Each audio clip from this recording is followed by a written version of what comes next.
Be the part of emerging India. पिछली video में हमने मैन्युफैक्चरिंग सेक्टर से रिलेटेड जो सारी इंफॉर्मेशन, हिस्ट्री और जो मैन्युफैक्चरिंग सेक्टर का लिंक है प्राइमरी सेक्टर या फिर ट्राइजरी सेक्टर या फिर सर्विस सेक्टर से, उसको देखा था। हमने ये जानने का प्रयास किया था कि मैन्युफैक्चरिंग सेक्टर ही कैसे वो सबसे बड़ा रीज़न है भारत में अनएम्प्लॉयमेंट का। लेकिन आपको बता दूं कि मैन्युफैक्चरिंग सेक्टर सबसे बड़ा रीज़न तो है, लेकिन सबसे बड़ा अनएम्प्लॉयमेंट का सोर्स नहीं है मैन्युफैक्चरिंग सेक्टर। सबसे बड़ा अनएम्प्लॉयमेंट का सोर्स यानी जहाँ पर सबसे ज़्यादा लोग अनएम्प्लॉय हैं वो सेक्टर है सर्विस सेक्टर, ना कि मैन्युफैक्चरिंग सेक्टर। लेकिन सर्विस सेक्टर को इस हालत तक पहुंचाने में सबसे बड़ा रोल तो मैन्युफैक्चरिंग सेक्टर का रहा है। तो अगर आपको इन दोनों के बीच की पहेली या फिर जो इन दोनों के बीच का लिंक है सब समझना है, तो आपको मेरी पिछली 2 वीडियो जो कि एग्रीकल्चर और मैन्युफैक्चरिंग सेक्टर पर थी वो भी देखना पड़ेगा सर्विस सेक्टर के साथ, जो कि ये वाली वीडियो है। सो वीडियो के साथ में बने रहें।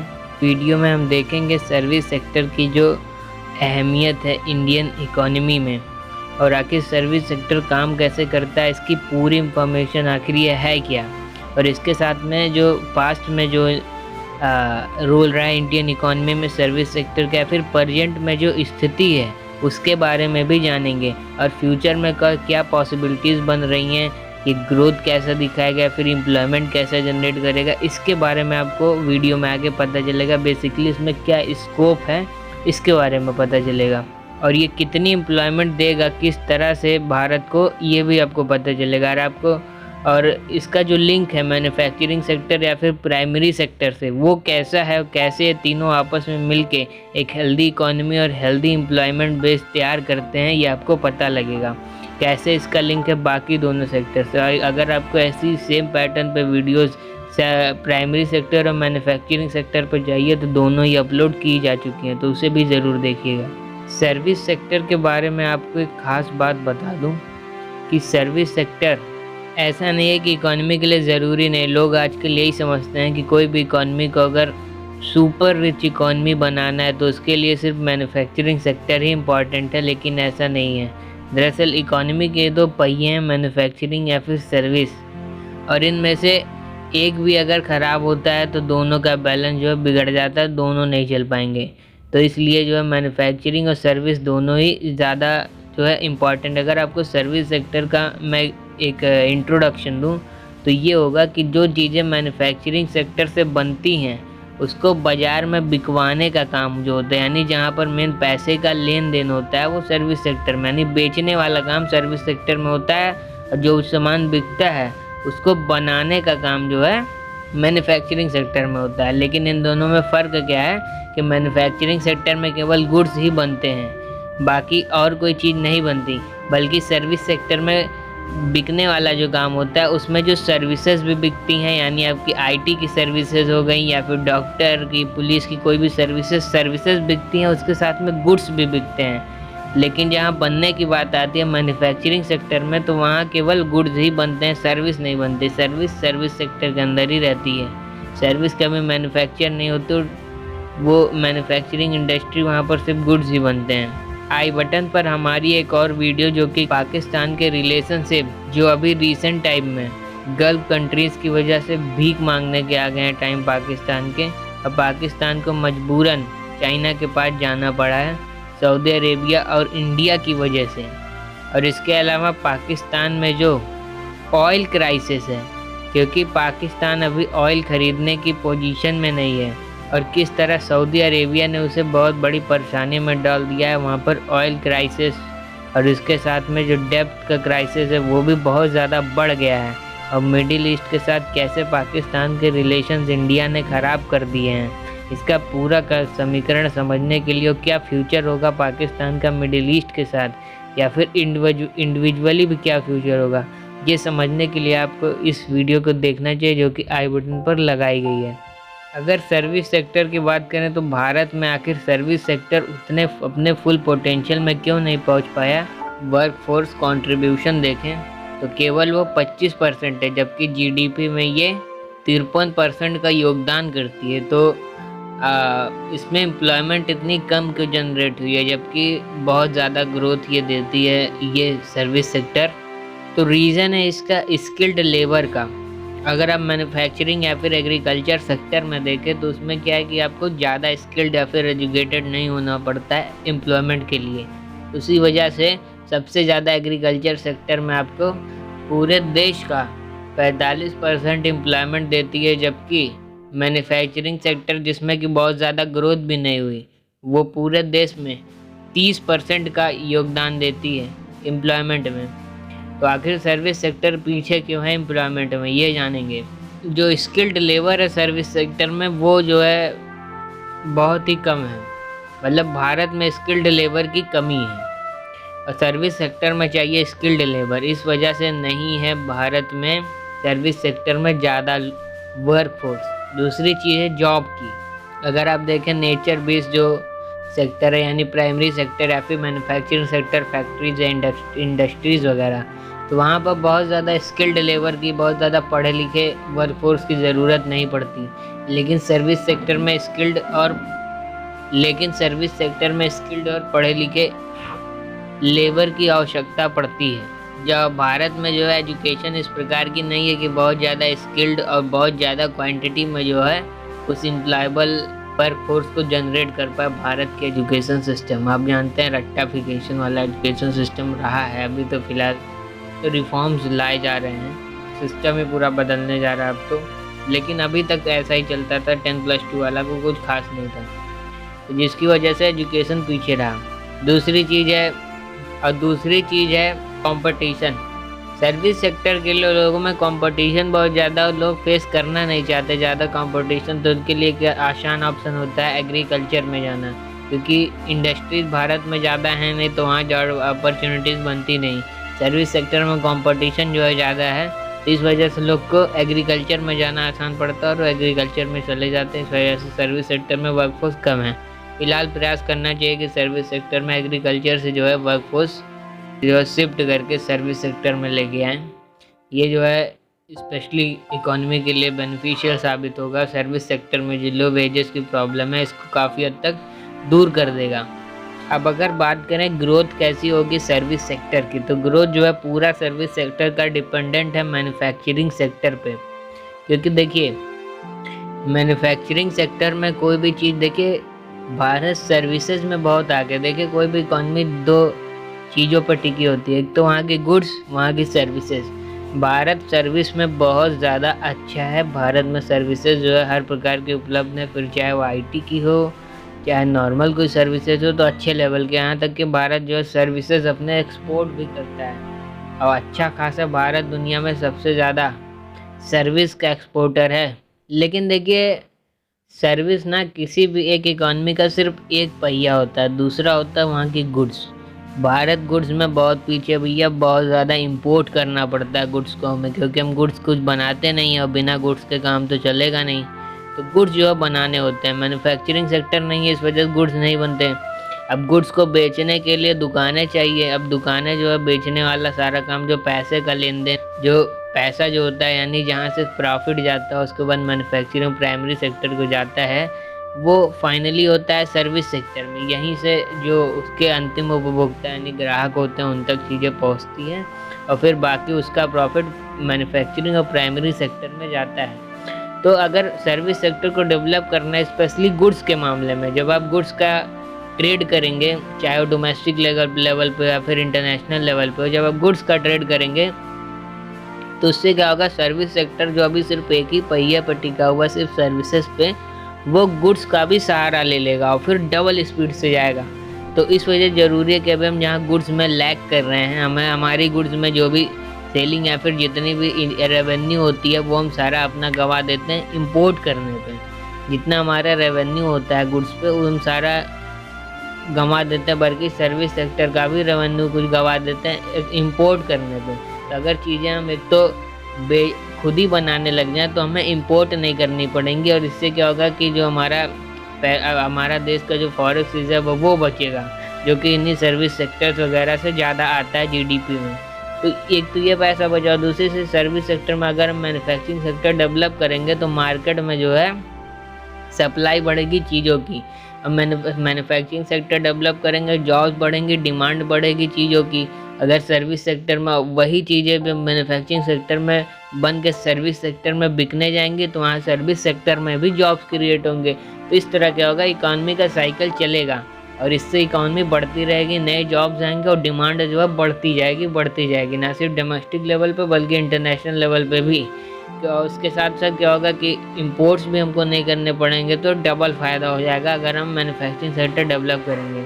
और इसी मैन्युफैक्चरिंग सेक्टर पे ही टिका है पूरा सर्विस सेक्टर। सोचिए, सर्विस सेक्टर से सर्विसेज पे इतना ग्रोथ कर रहा है, तो मैन्युफैक्चरिंग भी ला दें तो कहाँ से कहाँ पहुँच जाएगा अगर मैन्युफैक्चरिंग का स्केल बड़ा कर दें तो। अब मैन्युफैक्चरिंग सेक्टर मार्केट में क्यों ग्रो नहीं हो पाया, अगर आपको ये जानना है तो आपको पिछली वीडियो देखनी पड़ेगी जो मैन्युफैक्चरिंग सेक्टर पर बनाई गई है। लिंक जो है description, I button and screen तीनों में है। आपको एक चीज़ बता दूं कि जो तीनों सेक्टर्स होते हैं ना आपस में कनेक्टेड होते हैं। सारे जो पूरे देश का लोग होते हैं ना इसी तीनों सेक्टर में आपस में जुड़े हुए होते हैं। कैसे कि देखिए, अगर किसी एक सेक्टर में डिमांड कम हुई तो अगर डिमांड कम होगी तो जाहिर सी बात है प्रोडक्शन कम होगी, और प्रोडक्शन उस सेक्टर में कम होगी, वहाँ के लोग अनएम्प्लॉय होंगे। अगर वहाँ के लोग अनएम्प्लॉय होंगे तो क्या होगा, या तो ना वो गुड्स खरीद पाएंगे ना वो सर्विसेज खरीद पाएंगे, और गुड्स सर्विसेज नहीं खरीद पाए तो दूसरी जो सेक्टर्स हैं उस पर भी डिमांड कम होगी और वहाँ से भी जॉब जाएंगी। ऐसे ऐसे डिमांड कम होगा जॉब जाएंगी, डिमांड कम होगा जॉब जाएंगी। तो ये जो है इस तरीके से इकॉनमी डाउन जाने लगती है। अब ये सब आपस में कनेक्टेड होते हैं। अगर कहीं भी कोई डिमांड कम हुई या फिर सप्लाई बहुत ज़्यादा बढ़ गया तो इससे क्या होती है, अनएम्प्लॉयमेंट की दिक्कत जो है आपस में आने लगती है सभी सेक्टर्स में। अगर एक में कोई दिक्कत होगी, क्योंकि आपस में सारे जो है लिंक होते हैं, डिमांड और सप्लाई से लिंक होते हैं और उसी से जुड़ा है अनएम्प्लॉयमेंट, ग्रोथ और रेवेन्यू। सब कुछ उसी से जुड़ा है, डिमांड और सप्लाई से।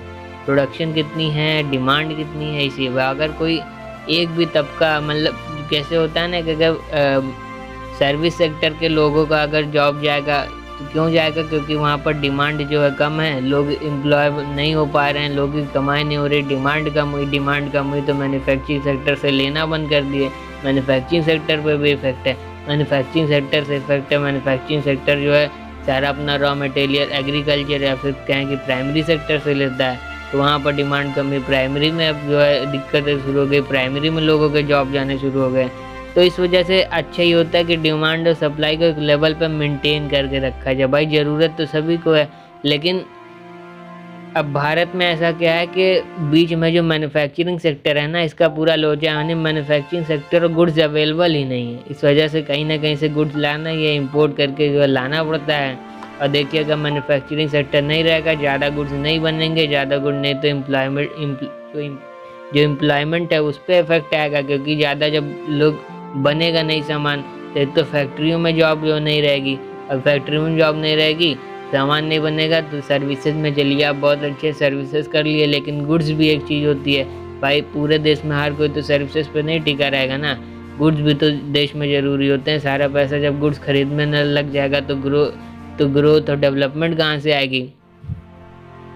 तो इसलिए उसके बाद दूसरी चीज़ होती है कि अगर गुड्स नहीं रहेंगे तो लोग जो है, जो गुड्स का ट्रेड होता है चाहे डोमेस्टिक या इंटरनेशनल लेवल पर, लोग छोटे लेके बड़े दुकानों तक हर जगह जो है गुड्स की खरीद फरोख्त करते हैं, डोमेस्टिक उसके लास्ट कंज्यूमर तक पहुंचाते हैं, जहां से फाइनल जो है रेवेन्यू जाता है मैन्युफैक्चरिंग को या फिर प्राइमरी को, तो उन सब पे इफेक्ट चला जाएगा। तो इस तरीके से आपस में सारे लिंक होते हैं, बैलेंस होते हैं, और इस पे से एक में भी अगर कुछ चला गया, कुछ दिक्कत आ गई तो सब कुछ जो है ख़राब हो जाता है, सारे सेक्टर ख़राब होने लगते हैं।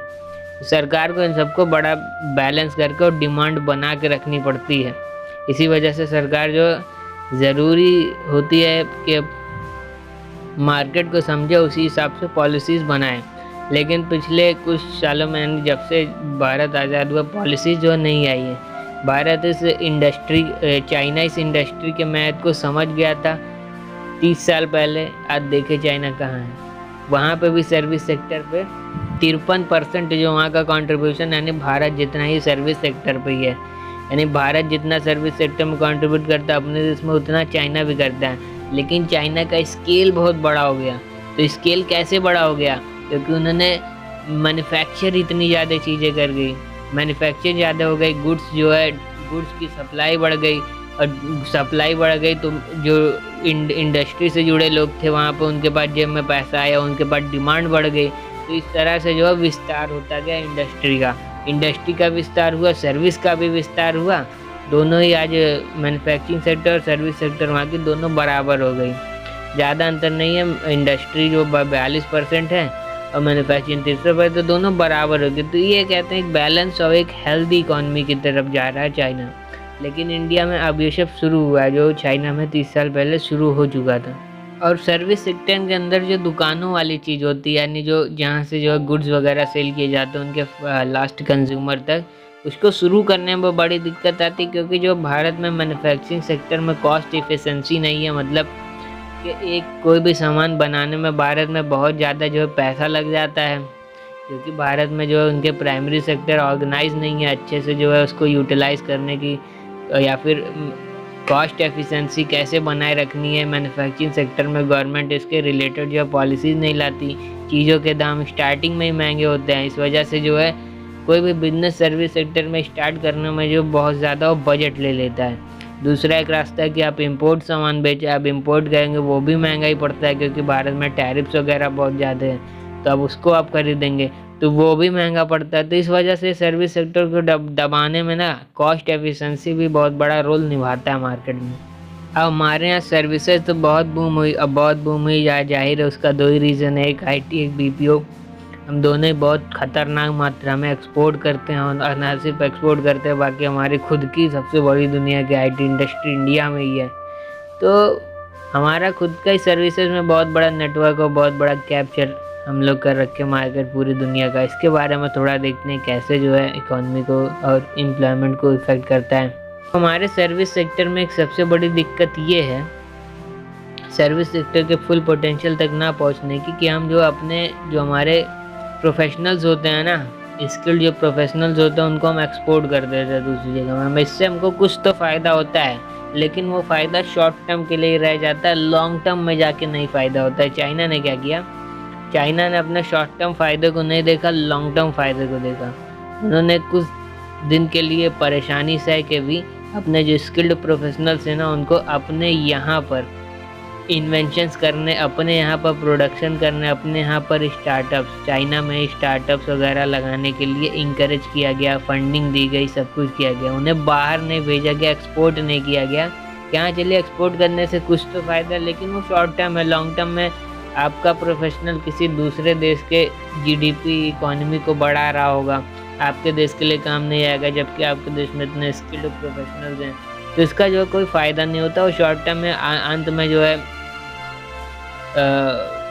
वो जब आप किसी भी चीज़ को एक्सपोर्ट करते हैं, अपने देश में नहीं बनाते, इंपोर्ट करते टाइम जो आपको उतना पैसा देना पड़ता है, तो सारी चीज़ें बराबर होती हैं, ग्रोथ नहीं होता है, बराबर चीज़ें रहती हैं। फिर बहुत ज़्यादा ट्रेड डेफिसिट में भी आप पड़ जाते हैं, तो नुकसान अलग होता है।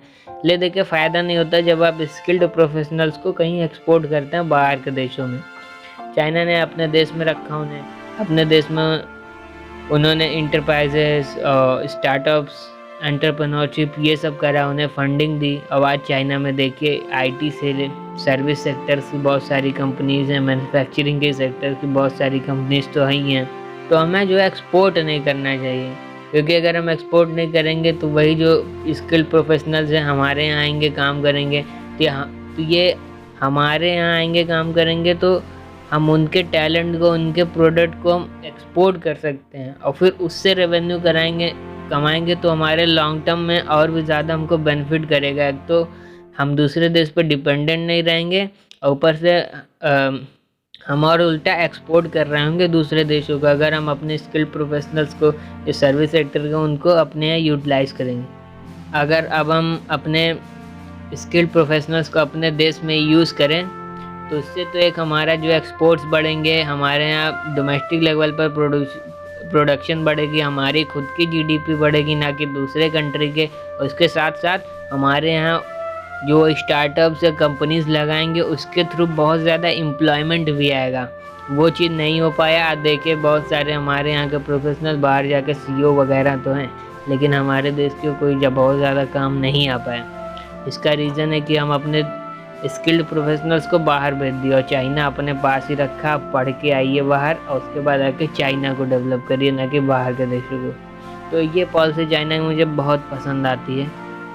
इससे रिलेटेड आपको एक डाटा देता हूँ कि भारत जो चीज़ें एक्सपोर्ट करनी चाहिए ना वो नहीं करता है, जो चीज़ें नहीं करनी चाहिए वो करता है। फॉर एग्ज़ाम्पल आप देखें कि चाइना दुनिया की फैक्ट्री, यानी दुनिया में जो सबसे ज़्यादा गुड्स होता है ना वो चाइना ही जो है एक्सपोर्ट करता है, और कोई नहीं, पूरे दुनिया की फैक्ट्री है चाइना।